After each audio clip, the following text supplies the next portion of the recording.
जैसे आपको पता है, गुजरात में स्थानीय निकायों के चुनाव संपन्न हुए।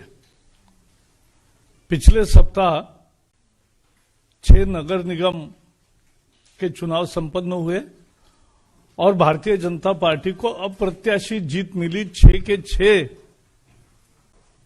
नगर निगम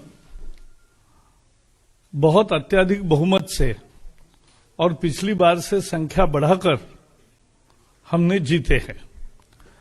लेकिन कल जो नतीजे आए हैं वो बहुत उत्साहदायी है। 31 जिला पंचायत के चुनाव हुए। ये ग्रामीण मतदाता होता है, किसान मतदाता होता है। और 2015 में पहले चुनाव हुए थे, तब कांग्रेस 22 जिला पंचायत जीती थी और बीजेपी केवल 9 पे थी। लेकिन इस बार बीजेपी ने 31 के 31 जिला पंचायत जीते हैं और वहां सत्ता में आई है और कांग्रेस का सुपड़ा साफ हो गया, 0। तो ये एक बड़ा परिणाम हुआ। उसमें सीट की संख्या, पहले बीजेपी के वहां यानी टोटल सीट्स है 976, तो बीजेपी के 2015 में सीट थे 368। अब बीजेपी के हो गए 800, डबल से भी ज्यादा बढ़े। 80% सीटें जीती है आउट ऑफ 979।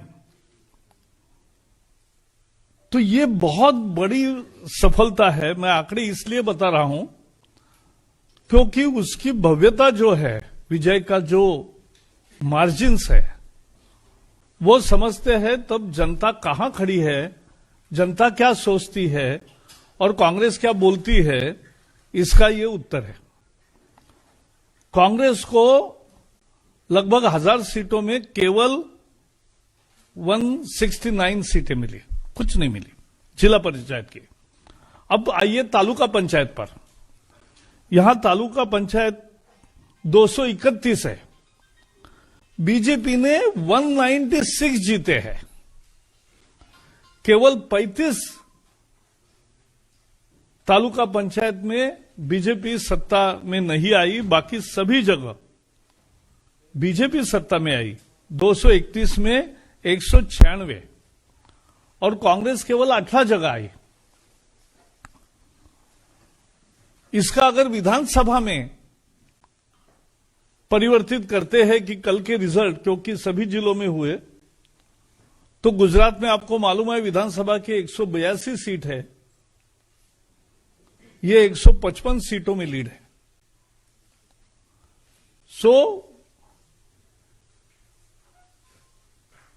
अगर ये नतीजों का विश्लेषण विधानसभा के चुनाव क्षेत्र के अनुसार करेंगे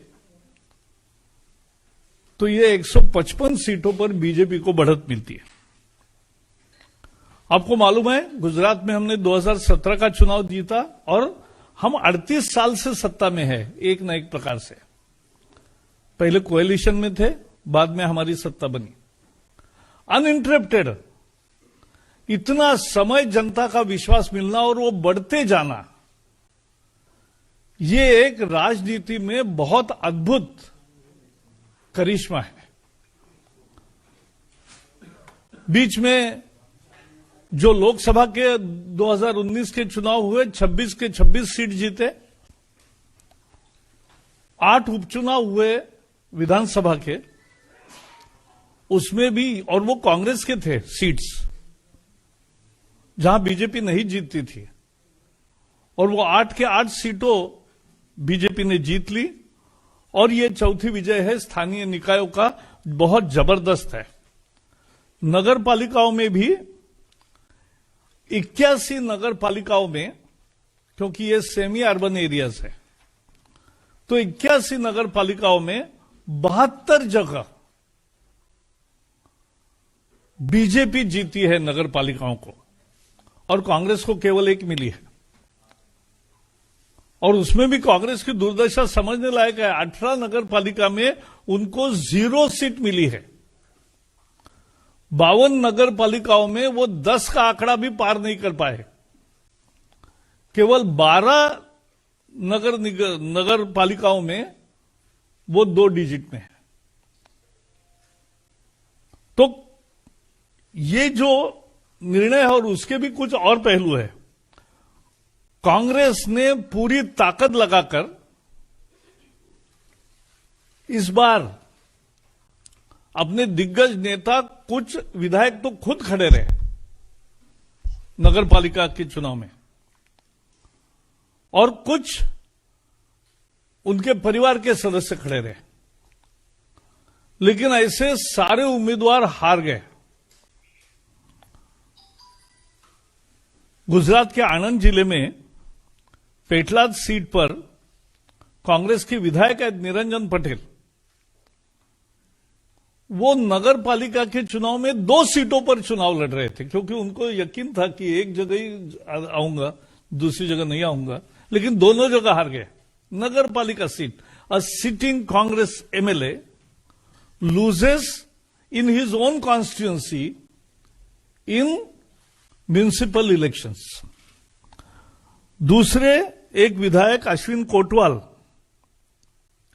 उनके पुत्र लड़ रहे थे, वो भी हार गए। तीसरे एक विधायक है विक्रम माडम, और पूजा वंश चौथी विधायक, और एक 5वें भी है पूनम भाई परमार। इनके भी फैमिली मेंबर्स चुनाव पूरी तरह से हार गए हैं। अर्जुन मोदवाडिया जो पूर्व अध्यक्ष है, अभी राज्यसभा में है, उनके भाई ने चुनाव लड़ा, वो भी हार गए। जो वहां भारतीय ट्राइबल पार्टी है, नई पार्टी है, उसके अध्यक्ष है छोटू वसावा, उनके पुत्र दिलीप वसावा भी हार गए। और पूरे ट्राइबल बेल्ट में ये चुनाव हुआ, और ट्राइबल बेल्ट में सभी जिला परिषद, पंचायत समिति और नगर पालिका क्षेत्रों में भारतीय जनता पार्टी को शानदार सफलता मिली। और इसलिए इसका अर्थ क्या है? इसका अर्थ है कि लोगों का नरेंद्र मोदी जी पर प्यार और विश्वास कायम है। इन चुनाव नतीजों का अर्थ है कि विकास और काम के लिए मतदाता वोट करते हैं। इस विजय का अर्थ है कि ये किसानों का वोट है। किसान खेती के सुधारों के साथ है। यह ऐसी विजय नहीं मिली है। कांग्रेस ने पूरे ग्रामीण इलाकों में केवल एक मुद्दा चलाया, खेती के नए कानून। यह तो मूलभूत सुधार, अच्छे सुधार है, किसानों के फायदे में है। गुजरात का वर्डिक्ट आ गया कि यह किसानों के फायदे में है। और कांग्रेस ने तो नगर निगमों में और नगर पालिका में गैस, कुकिंग गैस लेकर एलपीजी गैस का ही स्टेज बनाते थे, और एलपीजी गैस पर ही माइक रखते थे। सब नाटक की है, लेकिन कुछ दाल नहीं गली, कुछ भी नहीं साध्य हुआ। निगेटिव कैंपेन जनता को पसंद नहीं है। और जिस तरह से कल या पिछले सप्ताह जिस तरह से आसाम में राहुल गांधी ने गुजरात की बदनामी की, गुजरात के व्यापारी, ऐसा कहकर जो आसाम में भाषण किया, यह निगेटिव कैंपेन जनता को पसंद नहीं है। और यह हमारी जो पार्टी सीआर पाटिल अभी अध्यक्ष है,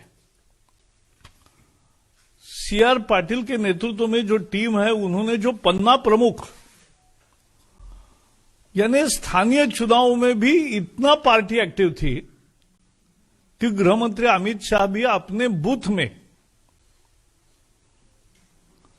अपने बूथ में पन्ना प्रमुख, एक पन्ना उनके पास है, यानी 25 मतदाताओं को बुलाकर उनको वोटिंग के लिए आग्रह करना, यह काम हमारे गृह मंत्री भी करते हैं। तो ये बीजेपी है। जिस तरह से पन्ना प्रमुख, संगठन का पूरा टीम और विजय रूपाणी जी के नेतृत्व में पूरा मंत्रिमंडल, सारे विधायक जिस तरह से झोंक दिया उन्होंने, उसका नतीजा है कि लोग काम, विकास, कृषि कानून सुधार, इसके पक्ष में लोगों ने वोट दिया है और यह समझने लायक महत्वपूर्ण मुद्दा है। और यह अकेला वहां मिला नहीं है। जैसे आपको पता है, पिछले साल बिहार का चुनाव में हमने जीता, बाद में उपचुनाव हुए 11 राज्यों में, उत्तर मध्य प्रदेश में 19 जीते 28 में से, गुजरात में 8 के 8 जीते, उत्तर प्रदेश में 7 में से 6 जीते, मणिपुर में 5 में से 4 जीते, कर्नाटक में दोनों सीटें जीती और तेलंगाना की एक ही सीट थी, वो भी बीजेपी को मिली, जो पूरे टीआरएस के परिवार में ही है, केसीआर के परिवार में ही वो सीटें होती थी। उसके सिवा लद्दाख ऑटोनोमस काउंसिल में हमें जय मिला। ग्रेटर हैदराबाद म्युनिसिपल कॉर्पोरेशन में हम 5 थे, वहां से 48 बन गए। राजस्थान पंचायत समिति, जिला परिषद, ब्लॉक पंचायत, सभी जगह जबरदस्त विजय मिला। असम के बोडो टेरिटोरियल काउंसिल में विजय मिला। गोवा की जिला परिषद में 48 में 33 सीटों पर विजय मिला। केरल के स्थानीय चुनाव में बीजेपी का वोट शेयर 15 हो गया और अच्छा प्रदर्शन किया। जम्मू कश्मीर में सबसे बड़ी पार्टी 75 सीटें जीतकर बीजेपी हुई। अरुणाचल में एक तरफा विजय मिला है और ये गुजरात में भी एक तरफा है। लोग देश की भलाई चाहते और लोग मोदी जी का विकास का मॉडल और खासकर दूसरे कार्यकाल में जिस तरह से वो समाज में सुधार, देश के कानून व्यवस्था में और बाकी में प्रमुख सुधार ला रहे हैं अर्थव्यवस्था में, इसका परिणाम देश के लिए अच्छा होगा, ये जनता को विश्वास है।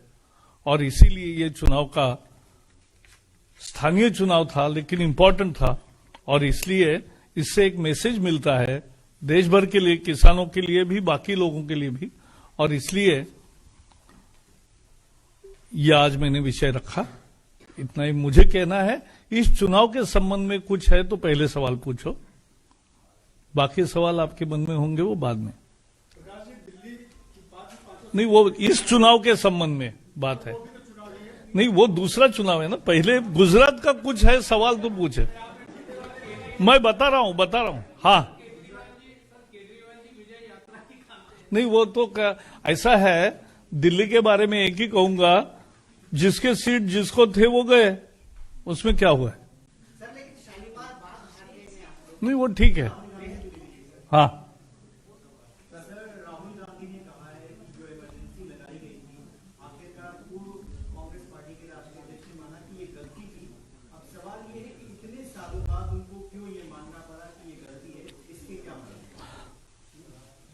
इस पर मैं आज ज्यादा टिप्पणी नहीं करना चाहता। उसका जो अगला वाक्य है वो बहुत महत्वपूर्ण है।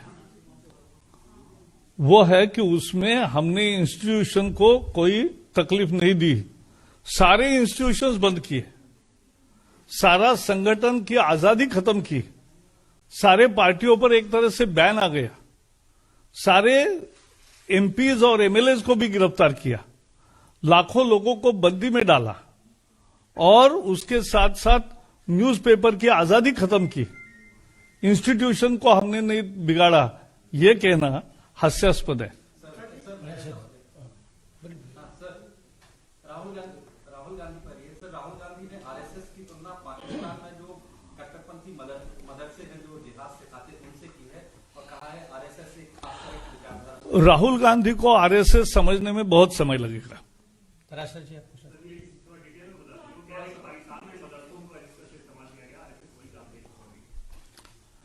आरएसएस देशभक्ति की सबसे बड़ी पाठशाला है दुनिया की, और इसलिए दुनिया में उसका आदर है और भारत में इसकी भूमिका है लोगों में अच्छा परिवर्तन लाना और लोगों को देशभक्ति के लिए प्रेरित करना, यही संघ करता है। कांग्रेस ने ट्वीट किया है कि नेताजी ने जिस तिरंगे की लड़ाई लड़ी, आजादी के बाद विभाजनकारी मानसिकता ने उस तिरंगे को नकार दिया। सीधे तौर पर आपके ऊपर सवाल। ऐसा है, कांग्रेस अब ट्वीट करने वाली ही पार्टी रह गई है, तो उसका क्या जवाब दे? क्या परफॉर्मेंस है? What made such difference? Congress has lost whole ground, उसमें से थोड़े कण किसी को मिले, उसका थोड़ा ही विश्लेषण होता है।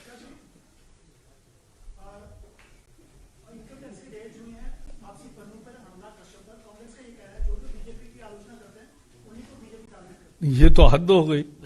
जिसका भी बारे में इनकम टैक्स या जांच एजेंसियां को जानकारी मिलती है क्रेडिबल, उसी का जांच एजेंसी जांच करती है और बाद में कोर्ट में ही मसला जाता है। ऐसा थोड़ा ही है। तो बहुत बहुत धन्यवाद मित्रों।